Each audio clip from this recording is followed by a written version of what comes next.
My namesake, the Helen Delich Bentley Port of Baltimore, today continues as one of the major economic engines in the state of Maryland and the Mid-Atlantic region. For more than a century, it was a single leading economic leader in the state.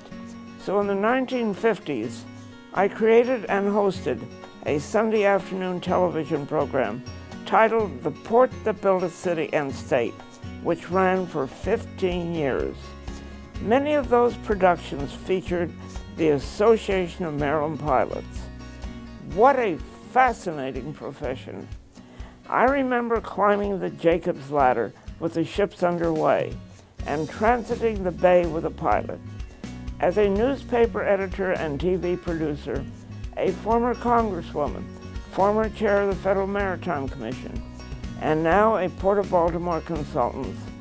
I have worked with the Maryland Pilots on numerous projects, including in the 1980s when we increased our channel depth to 50 feet, thus enabling Baltimore to become one of only 2 East Coast ports able to accommodate the giant new ships that will be passing through the new Panama Canal.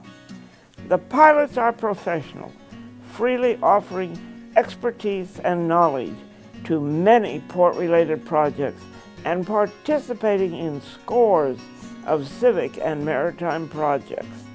Pilots play an essential role in ensuring safe, efficient, and reliable movements of vessels up and down the Chesapeake Bay to and from the Port of Baltimore. I salute Captain Eric Nielsen, who has been president of the Association of Maryland Pilots since the year 2000.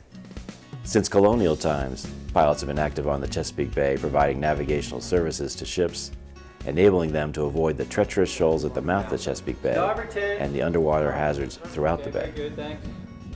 There are 2 shipping lanes to Baltimore. One is a 50-foot deep, 150-mile long route up the Chesapeake Bay. The second is a 35-foot deep channel via the Delaware Bay through the C&D Canal. We'll get advance notice of a ship's arrival from the agent, owner, and through the Baltimore Maritime Exchange. Our dispatchers work 24/7, updating information about vessel movements to coordinate pilots getting to and from ships. Then we have a pilot tower at the mouth of the bay that will be on the lookout for inbound ships, knowing what to expect, and using radar and AIS, we'll be able to contact them and arrange to make sure the pilot launch meets the ship at the appropriate place. We board ships in the Atlantic Ocean from robust workboats that take us out to the ships. A pilot will leap from the moving workboat to the Jacob's Ladder on the side of the ship and climb up and take over navigational control of the ship. Bring it into the Chesapeake Bay, navigate the narrow channels in the Chesapeake Bay, and into the Port of Baltimore, where tugs will join the ship and bring it alongside the berth.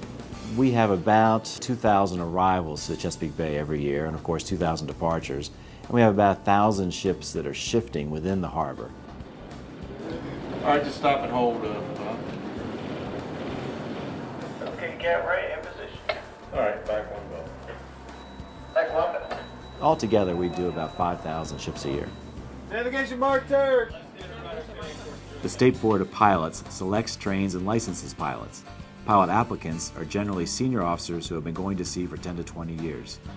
Our rates are set by the Public Service Commission. The rates that we charge are all paid for by the ship owners. They also are licensed by the state and regulated by the state and given a limited monopoly by the state because we are not accountable to the ship's owner. We are accountable to the state of Maryland. So if there's a ship that is deficient in some way, of course we immediately report that to our partners, the Coast Guard, and together we will resolve it. In the Chesapeake Bay, the deepest ships we have will have only perhaps a foot of clearance between the bottom of the ship and the bottom of the bay. And then it's extremely difficult to handle. And then you put that narrow bottom clearance into a narrow slot that is what our channels are, a trench. It depends on the channel, but they're between 800 feet wide and 400 feet wide. Then handling that ship becomes a whole different matter, and you have to have had years and years of experience doing it.